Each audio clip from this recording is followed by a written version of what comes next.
Due to how difficult it is to settle the Fishman Island, this guide was almost never made. Fortunately though, I was able to get a settlement up and running. More context on why it was so difficult later in this video. Before that though, let's cover the resources and the location of the Fishman Island. Kicking things off, you're going to find really what's the best fertility in the game here, and that's saying something. You have 100% green and 50% swamp. The big thing here though is with the 50% swamp fertility, you won't have to water your crops. They will be able to use the water in the soil automatically, and that is a huge plus. And then of course green fertility is the best among the 3 fertility types because you'll be able to grow green fruit, hemp, cotton, and wheat at a very high yield. For the other resources, stone in particular is not hard to find, and you'll be able to find 100% stone values. Copper and iron, though, are very scarce, and we'll cover that more as far as how to deal with that during the recommended location section of this video. Location-wise, the Fishman Island is in the deep south, with a land bridge connected to the bone fields. With the bone fields, Royal Valley, and Cheater's Run being the closest region to the Fishman Isle, your commute into or out of this region is going to be dangerous to say the least. On the island itself, there are some elevated regions, but most of the area is coastal. Alright, with fertility and resources covered, we can get into why settling the Fishman Island was so difficult for me. I had the genius idea of taking my solo character along with 10 newbies to the Fishman Isle to set things up. In my mind, I envisioned this epic battle between the Fishmen and these 10 brand new recruits, and then eventually the group would lead an assault on the King Gurgler's tower, which would ultimately eradicate Fishmen forever. After several painstaking attempts though, this journey never happened. It never even got off the ground. To explain why all these new recruits died horrifically each time, we'll need to discuss Fishmen and how they operate exactly. Fishmen are the local inhabitants of the Fishman Island. They exhibit cannibalistic behavior and travel around in mobs, similar to Fogmen. My shocking realization, though, during my time on the Fishman Island, was that the Fishmen are much stronger than Fogmen, for several different reasons. First of all, their spawn rate appears to be higher. Their groups are larger, they have higher HP than Fogmen, and their combat values are higher than Fogmen. Oh, it gets worse. Their cannibalistic behavior is so hard to deal with because they aim to kill or knock unconscious everyone in sight before picking up a character and taking them to their camp.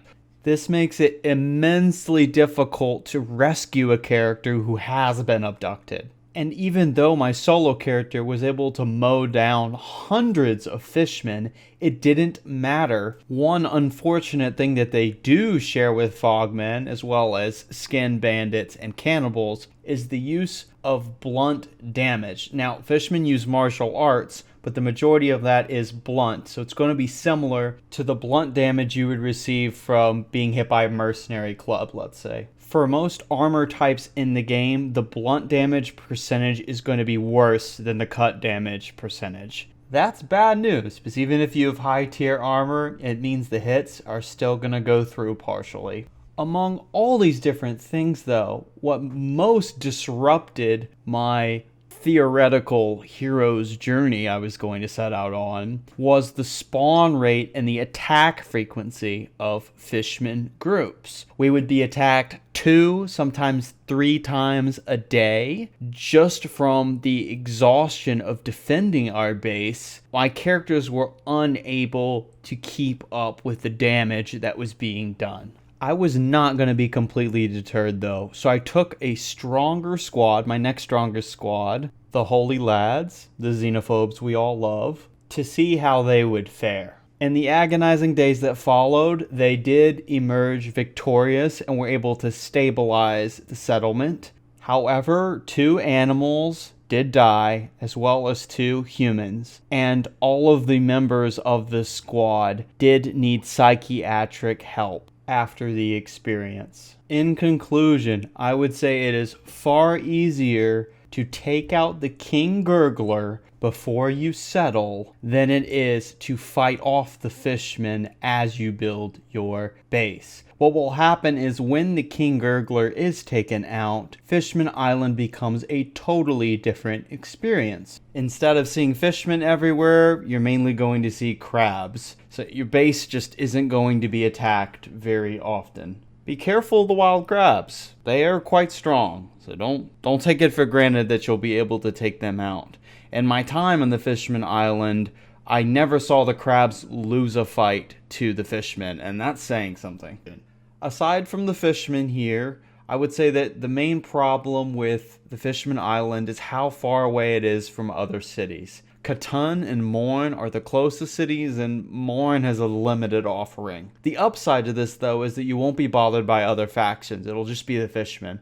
I wasn't visited by skin bandits, reavers, or the United Cities taxman during my stay on the Fishman Island. Beyond this, it's kind of nice to be close to end game areas, and I really think that's what makes Fishman Island a viable late game base location. Even so, if your primary interest is being close to end game areas, why would you settle Fishman Island instead of Green Beach, Gut, or Storm Gap Coast? These 3 regions offer green fertility as well, and are closer to places where you can sell and restock items. Anyway, before I return to my roots and start talking about how great Green Beach is, I would say that the Fishman Island is still uncontested in having the greatest fertility in the game. Having green fertility with the 50% swamp, and then the ability for crops to grow without watering them, that's very convenient, and I will admit that. Oh yeah, and before I forget, the wind is very inconsistent on the Fishman Island. So bring electrical components with you so you can build batteries and small wind generators to keep your power levels up and running, because there will be times when the wind goes down to 0. Alternatively, if biofuel is your thing, that's totally possible here too. Many of the crops that can be grown on Fishman Island can be used for biofuel, so consider that as a possible option. To wrap things up, if you do want to settle on the Fishman Island, I really only have one location recommendation, because there's actually only a couple iron and copper veins on the island.